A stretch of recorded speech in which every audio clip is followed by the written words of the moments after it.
because we don't have a replay system yet, I'm going to say, I don't know if it's yet, I hope it's yet, that getting things that we missed is not as easy. So in Counter-Strike, we've gotten to the point where like Prius and I essentially wrote an algorithm of like the most important things that you should capture. Like a 3K is more important than 2K, etc.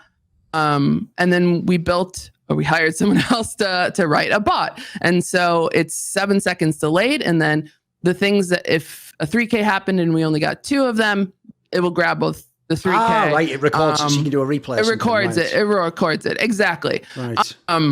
That can't exist yet in Valorant. So the ways you can do it are at like a Masters or a Champions event. It's easier to pull all 10 players' POVs into the EVS operator, and they can grab things. Not every production can pull that off, especially the online events. So we might just have a second POV observer that's literally just doing the opposite of me. So their job is to watch what I'm doing and click the other person that's taking that fight, which is actually observer. Yeah, contingency observer. Exactly. And that's actually harder than being the main observer, because like trying to change your brain around to What's do the what thing you I don't wouldn't think observe? is All right, that's what I got to go look at. yeah. So the joke is you should just hire a bad observer, then they'll actually just do the other shit anyway, won't they? Well, that's why I work with Prius. So there you go. Okay. I assumed that the teams who got into the partnership program would be required to field games. I'd heard a rumor, by the way, I've said this in the past on the show, I heard a rumor that was going to be like a stipulation, like potentially you had to have, because if people don't know, in League of Legends, there was a time, it's not anymore, but I believe there was a time where LCS actually demanded you had to have like an academy team in League of Legends, for example. You still do. You still do. So it wouldn't even be, by the way, some like totally unreasonable thing to demand. Essentially what you demanded is build out the infrastructure. Like, part of the application process or whatever, at least as far as I'm aware, is like, in general, you had to like prove your dedication to the scene. Yes. Like, do you think Riot are not going to ask them to have Game Changers rosters if it's something that they're really investing in? Like, that seems ridiculous. Like, that seems like, because of course it was someone on Reddit, but someone on Reddit like replied to a comment of mine being like, I don't think Riot would ask teams to have like Game Changers rosters. And I'm thinking, have you ever seen a franchise league in esports before? Like, and so if that is the case... I like your Reddit voice, at least. Like, normally people just do a silly one. Yours is like sassy. I like it. Because I like to be condescending to people on Reddit, No, but you are right, mate. If you notice, basically, when he left, as far as I know, he left, like, what was it, the very beginning of 2021, wasn't it? Yeah. But as soon as he left, he basically just fell off a cliff and were never the same big again. And if you ever saw, there was actually an episode, a lot of that content, the show's content wasn't that good. But for Flashpoint 2, when we used to do that weekly show where me and Monty sort of did like an impromptu talk show, go and watch the episode with the Toby guy and you will realise, like, and also I did a Stratbook episode, this guy basically, like, as much as people put it all on Tabson, like, he was massively influential over that team and was like basically like a slave driver. He used to be super strict with people, very stereotypically German, and had like a systems-based approach. It was basically what you'd imagine, but you could see how it was an opposite for the team. And unfortunately, my vibe was when he stepped away because he was like burned out or whatever, the team never looked the same since. They've been trying to chase the shadow of that, but they've never really been the same big. I love the line in that where Toby was like something about his surname. Like, people of my surname always woke up late. They always got to their appointments late. But you know what? One day I just decided I'm gonna go on time. I'm gonna be on time now. Now my surname means that we're gonna be on time, and that's just how it is now. It's like, okay, this guy mastered volition.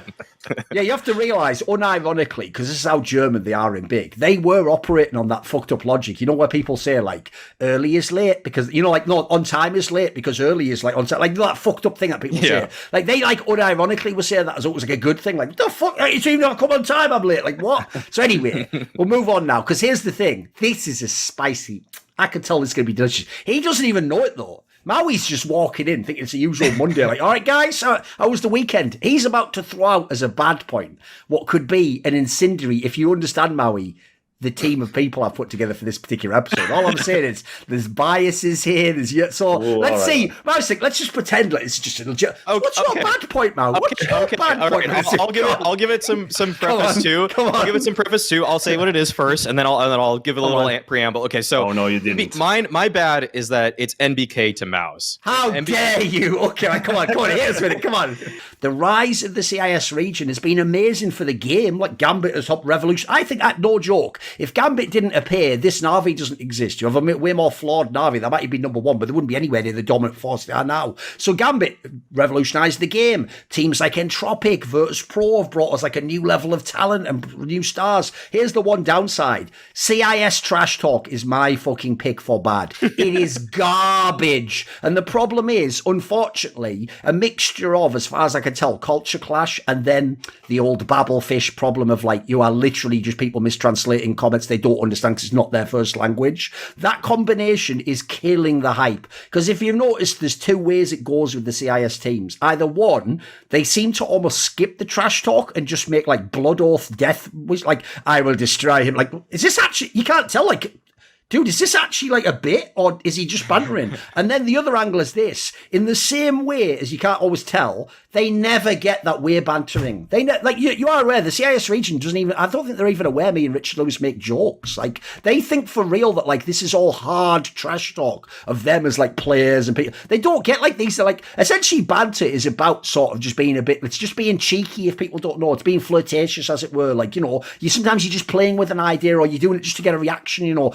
It's not like a manifesto of how you see the universe and the world, you know. And so unfortunately, I've just noticed in general, the CIS trash talk either doesn't exist or it just falls really flat. Like you see it even from Simple. What I don't get is this. If you meet Simple in real life, he is a very intelligent person, a very cerebral thinker. He's actually quite reflective. He wouldn't just say something outrageous out at the first chance drop. But if you put him on Twitter, it just looks like some ignorant moron from 4chan. Like his takes are garbage. It's like, he is an idiot, you are a clown. Like, what is this shit? Like the best player ever. Your response is clown emoji. That's your insightful. Like, mate, they have no game whatsoever. Because the sad thing is, you could create so many amazing narratives if these guys would just level their WWE game up. Like, they could have been amazing, couldn't it? The interesting thing about that is that's always one of the things I always tell people in League of Legends makes CSGO so much better for building squads, is that you can go to a couple of lands and go, actually, this isn't working at all. Just get rid of him. Like, he's not ready. Like, you know, in League of Legends, dude, it's so brutal because you play like 10, 11 weeks of the split and then the player's playing fine. You know, he seems all right. Hey, he's had some good games. Then you get to the playoffs and you're like, wait a minute, he's a fucking choker. Like, but we only get 2 chances at this. It's like, Bob, yeah, unlucky. I'm sorry. Like, you know, as you say, Londers, it's not even the GM's fault. No one can know. There's the rookie that makes it, there's Ewu, and then there's the ones that just don't. There's another angle as well, like Moses was saying. This is something a lot of people probably don't know because in League of Legends they had to remove it actually because believe it or not, Riot cares about certain conflicts of interest and not other ones. I won't go into a whole rant there. You saw what I was doing with the joke, Moses.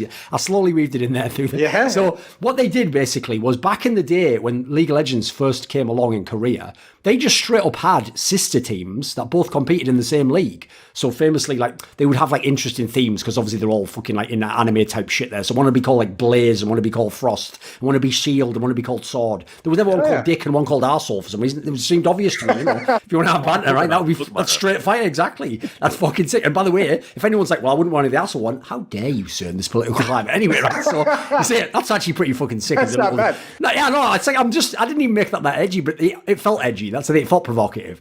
Valve is just weird. Like that whole announcement about like conflict of interest before the major, and then like the very first match that there is a conflict of interest, and nothing is done. And I'm just so confused. I just get stunned when I read that. Like how. And also, again, if they'd just said nothing and done nothing, in a mad way, that's better than them just sort of replying like, they did, "Lol, don't care anymore." They did come out and just say, "We would like to reiterate that there is not supposed to be conflict exactly. of interest." It's just instead theirs was like. Lol, don't even care. It's premeditated. Like I think they just don't know what new thing a team is going to try or like what new problem might come up because they aren't. No, they're like Steam plus half a games company and a whole bunch of very smart devs, but not necessarily like a giant legal department and esports focused company. Like all that shit, it feels like they're doing when they feel like it once in a while. You know, course. set a giant precedent with the match fixing, and hopefully no one tries it again because we don't have the resources or will to want to get involved in every single case. No, by the way, that is also the funniest thing about the way people characterize Valve is they think that Valve are like sat in some evil castle, like scheming all the time, like the Krieg will make it. It's like, dude, they're literally sat around eating pizza, like doing some other shit, and then someone just goes like, shit, has anyone done anything in CSGO recently? Fuck, what can we do? Like, has anyone got an operation almost finished? Like, that's what I feel like happened. So I actually, in a mad way, I almost like don't think of them as that malicious in that way. I just don't think they know what they're doing in that regard. You know? They're not, but it is almost just like that is true. No, this is basic. You know, you can look at it from my narcissistic perspective. As Thorin's like the feeder league or the feeder team, and you know, my shit's obviously the big boy shit. Okay. So thanks very much, Thorin, for your dedicated. So this shows Southampton, and then you just saw that like Van Dijk played on my show, and you were like, I'm a genius. I'm going to get that Van Dijk guy in Liverpool. Bloody hell, I don't think it's too about league. Don't I? Yeah, exactly. No, don't worry. Listen, better people than you have done it, Rich. Like the real joke, one of the reasons actually, unironically, I did start this company is I got sick and tired of doing that with like tiny creators and then having to just go, oh, well, there you go, Riot. You just take them and fucking don't crush them immediately, please. And they were like, I think we'll just crush them in the first year. Like, oh, well, brilliant. I'll just pick up the pieces again. Come on, nurse it back to health. Come on, drink some milk. Oh, there you go there, Blizzard. You have it. Right, I'm finished with that. Like, oh, bloody, they've cracked another one. So, obviously, our other guest on this one. Then the thing about the DRX side is this. I personally think they're just a paper tiger. Bear in mind, they won their group. And it was a group that had like the best EU team and then one of the best Chinese teams.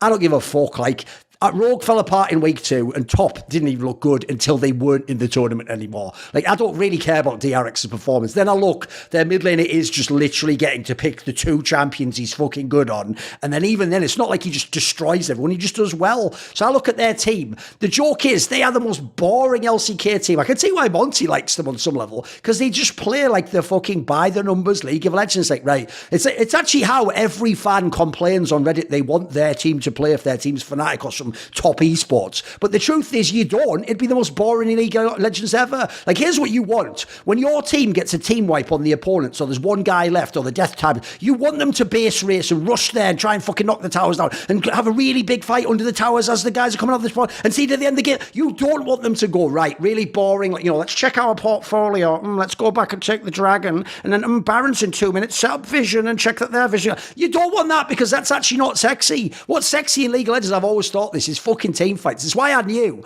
people were just biased against the LPL. Everything they told me they wanted from League of Legends, the LPL always gave you, like action, ganks, fighting, skirmishing, get one player, give him the ego through the roof and just give him the carry champion. So fuck it, 1v9. Everything you guys want was always there, but because it isn't with like Kobe and Freak telling you this is what you like, and because it isn't like, I am from America, I am an American hero, because it's not all the fucking TV WWE shit. You can't take it. It's not palatable to you. The joke is it's actually like Chinese food. You don't know what Chinese food is. You have it in America, by the way. It's got all like fucking grease and salt and all shit. It's just like some fucked up like cartoon version of it. If you ever go to China, it tastes totally different, mate. Like, it doesn't have the same strength of flavour. The spices are different. So people just don't have the palate for the LPL. So basically, I don't think people actually know what IGG's good at. I think they just still think like, I mean, Scout was like the fakest pro. Like, that's just a good narrative. There's nothing to do with how they play the game. So I think their team's mad balanced and always has been. I think the best thing about that is,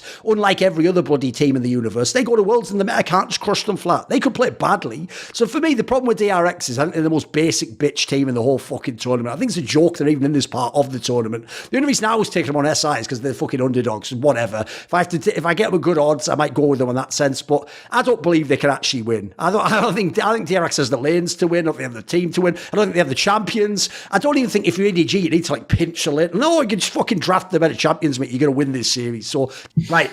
Here's the thing, just so the show doesn't go 3 hours, we can't go too ham on the Misfits Rogue series, but let's get some thoughts on it, because obviously Rogue will go forwards and we'll see him. Like, how about from the Misfits angle? Because I'm kind of with you, veteran. If you go back a few episodes, when they had that sick week with it, 2-0 and they beat G2, I couldn't, like, I always was a little bit skeptical of that, mate, because whenever I see a player like Razork just come out and be like, oh, I'm styling on everyone, it's like, this just doesn't continue, does it? Like, rookie junglers don't become the fucking best. Like, let's be real. And guess what? I think he's certainly still a good player, but he's somewhat regressed to the mean.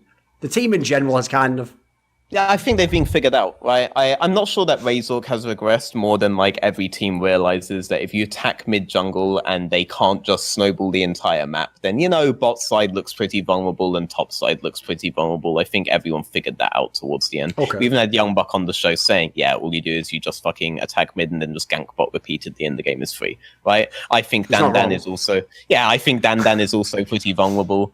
I don't think he's an incredibly strong laner, and even in scenarios where he was snowballing, like in the last game of Misfits versus Rogue, like we can see he's not like a strong side player, right? He's like a version of Whippo who's good at like one specific aspect of playing at mid to late game, except Whippo can actually lane, Okay. So Dan's a bit abusable in a way that a lot of people kind of aren't right now.